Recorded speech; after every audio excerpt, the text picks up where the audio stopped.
नितेश राजहंस सिंह जी, इस बार लोकसभा चुनाव में आदरणीय उज्ज्वल निकम जी को उतारा गया है, तो उनकी पैरवी आप किस तरह से कर रहे हैं?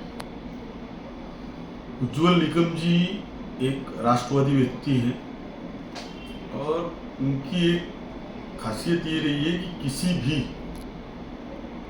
आरोपी या अपराधी का उन्होंने कोई केस नहीं लिया आज तक। एक राष्ट्रभक्त, एक निष्ठावान, देश के प्रति समर्पित व्यक्ति हैं और इसीलिए पूरे और पूरे भाजपा परिवार की इच्छा है कि वो किसी भी हालत में चुनाव जीत के आए। इसीलिए भाजपा का हर कार्यकर्ता अगर आप देखेंगे तो रास्ते पे खड़ा आपको दिखाई देगा। सर, सुनने में आ रहा पूनम महाजन का टिकट काट के दिया गया है, तो कोई कारण रहा है या बीजेपी हर बार चेहरा चेंज करती है इसलिए ऐसा किया गया? अगर आप देखेंगे तो मुंबई शहर के तीनों सांसदों का टिकट काटा गया है और नए चेहरे दिए गए। अब ये क्यों हुआ है, क्या हुआ, ये तो वरिष्ठ और हमारे जो नेतागण हैं वही बता सकते हैं। हम कार्यकर्ता हैं, हमको सिर्फ काम करना है और पार्टी का काम करने के लिए हम लोग समर्पित हैं। बीजेपी के आप काफ़ी पुराने कार्यकर्ता हैं, आपके पिताजी भी बीजेपी से पुराने ताल्लुकात रखते हैं, वो इस समय एमएलसी भी हैं, तो आप लोग का किस तरह से सपोर्ट मिल रहा है निकम जी को? वार्ड 165, 67, 68, 66 जितने भी हमारे फाउंडेशन के कार्यकर्ता हैं, हमारे साथ में जुड़े हुए लोग हैं, समाज के लोग हैं, मंडल के लोग हैं, उनको हमने इस चुनाव के साथ में जोड़ लिया है, जोड़ने में कामयाब भी है। उसका कारण रहा ये है कि पिछले लगातार 15 वर्षों से मैं यहाँ पे कार्य कर रहा हूँ, लोगों से 1-to-1 टच में डेली। लोगों की समस्याएं बहुत छोटी होती हैं, गटर, नाला, पानी की समस्या, पुलिस स्टेशन, महानगर पालिका से रिलेटेड जो समस्या होती है, और वो हम डेली बेसिस पे कर रहे हैं। तो इसीलिए बहुत सारे लोग हमसे प्रत्यक्षित रूप में या अप्रत्यक्षित रूप में जुड़े हुए हैं। इसी वजह से एक बहुत बड़ी टीम अगर आप देखेंगे तो बनी हुई है, रैलियों में काम चल रहा है और पत्रक वाटप का काम चल रहा है, स्लिप वाटप का काम चल रहा है, दरवाजे दरवाजे जाके प्रचार का काम चल रहा है। तो पूरी हर वार्ड के जो वार्ड अध्यक्ष हैं और उनकी पूरी टीम है वो काम पे लगी हुई है और साथ में मैं खुद उनके हर जगह पहुंचने का प्रयत्न कर रहा हूँ। जिले की जवाबदारी होने के बावजूद मैं पहुंचने का प्रयत्न कर रहा हूँ। बीजेपी गवर्नमेंट का इस बार नारा है, अब की बार बीजेपी सरकार 400 पार। इसमें अपना उत्तर मध्य मुंबई कहाँ तक सही सटीक बैठ रहा है? 110% उज्ज्वल निकम जी जीत के आएंगे। जीतने का मार्जिन भी लाखों के ऊपर होगा।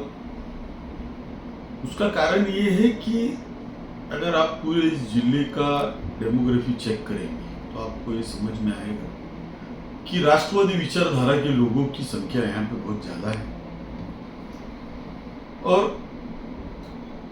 कहीं पे भी आप अगर देखते हैं तो राष्ट्र के प्रति जो व्यक्ति समर्पित होता है उसके लिए भीड़ अपने आप ही जमा हो जाती है। और जिस हिसाब से कांग्रेस की स्थिति यहाँ पे बहुत ज्यादा खराब है, कांग्रेस के कार्यकर्ता काम नहीं कर रहे हैं, कांग्रेस के नेतागण नदारद हैं, वो सब देखते हुए मुझे ऐसा लगता है लाखों की मार्जिन होगी आदरणीय उज्ज्वल निकम जी और वर्षा गायकवाड़ मैडम के बीच। आप भी पुराने कार्यकर्ता हैं, उत्तर भारतीय मोर्चा में एक अहम पद रखते हैं, तो बीजेपी की 5 योजनाओं के बारे में बताइए और 5 योजनाओं लोगों को कैसे फ़ायदे पहुंच रहे हैं? वैसे पहले तो आपको मैं दुरुस्त करना चाहूँगा, मैं उत्तर भारतीय मोर्चा का कोई पदाधिकारी नहीं हूँ, मैं जिला का महामंत्री हूँ। और 5 जो आपने योजनाएं पूछी, जनधन योजना, जिससे हमने जितने भी गरीब लोग हैं उनको अकाउंट से जोड़ के उनके अकाउंट में पैसा आ रहा है। बाद में महिलाओं के लिए, विधवा महिलाओं के लिए योजना है, निराधार योजना।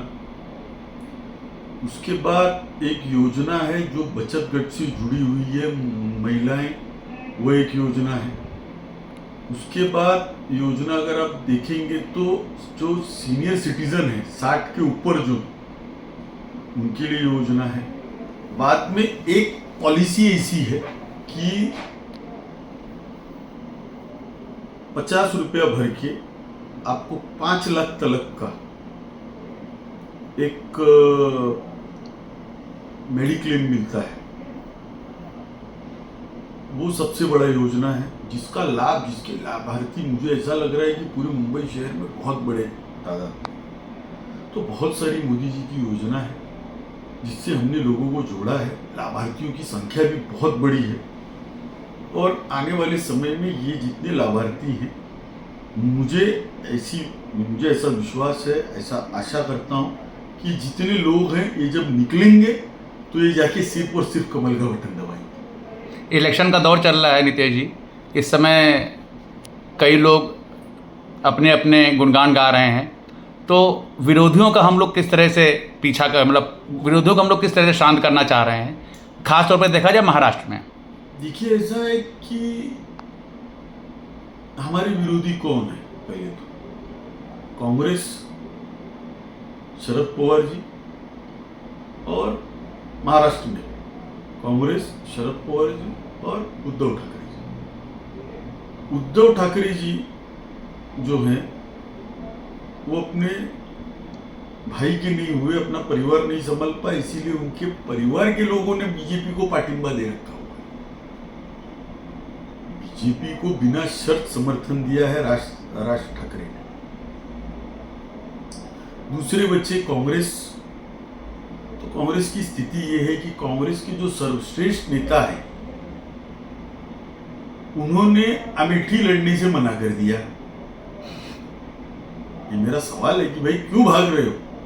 आप सर्वश्रेष्ठ नेता हो और आप भाग रहे हो, तो इससे समझ में आ रहा है कि विरोधियों के तंबू में घबराहट है, डर रहे हैं विरोधी।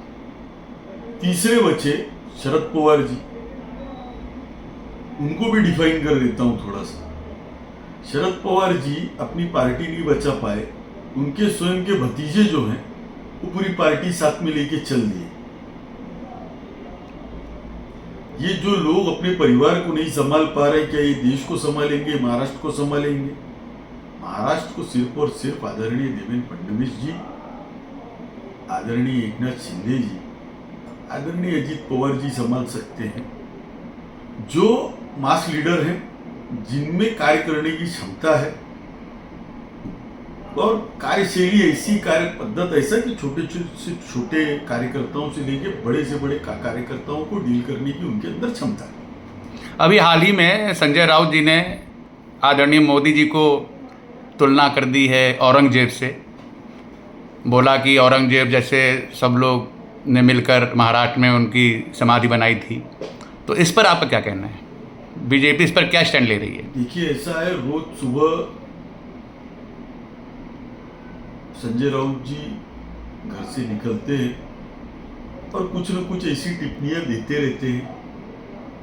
पिछले 10 वर्षों में आप एक आरोप सिद्ध करके मोदी जी पे बता दीजिए। एक आरोप उनके ऊपर नहीं लगे, बिना दाग वाली सरकार रही है पिछले 10 वर्षों से, और ऐसे व्यक्ति के ऊपर रोज उनको गाली दिया जा रहा है, रोज लांछन लगा रहे हैं।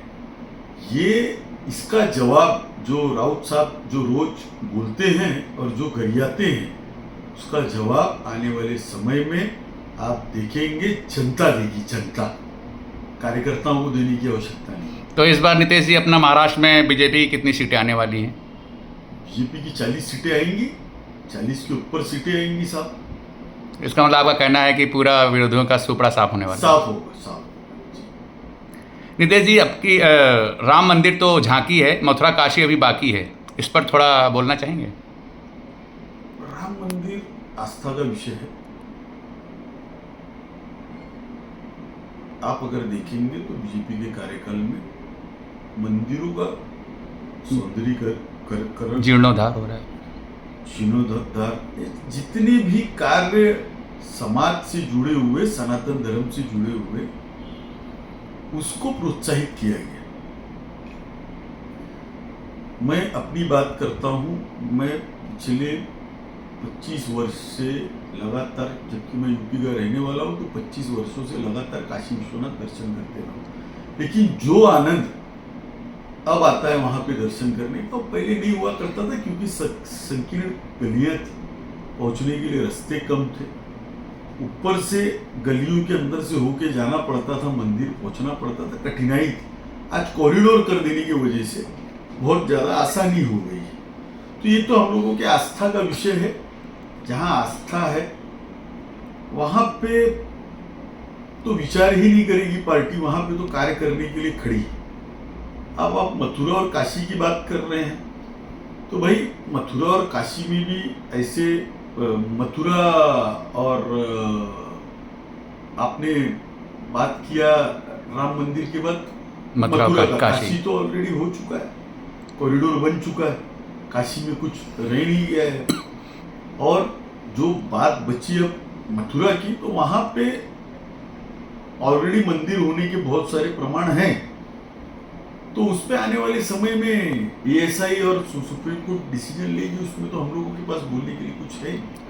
नितेश जी, थोड़ा हम ऐड करना चाहेंगे, बीजेपी कार्यकाल में ही अबू धाबी जैसे मुस्लिम बहुल इलाकों में भी मंदिर बन रहे हैं। तो आपको लगता है कि बीजेपी की गवर्नमेंट आएगी तो विदेशों में भी मंदिरों का जीर्णोद्धार संभव हो सकेगा? विदेशों में जहाँ पे हमारे लोग रह रहे हैं, सनातन धर्म मानने वाले लोग रह रहे हैं, वहाँ पे तो मंदिर बनना ही चाहिए, वहाँ पे मंदिर बनेगा, क्यों नहीं बनेगा।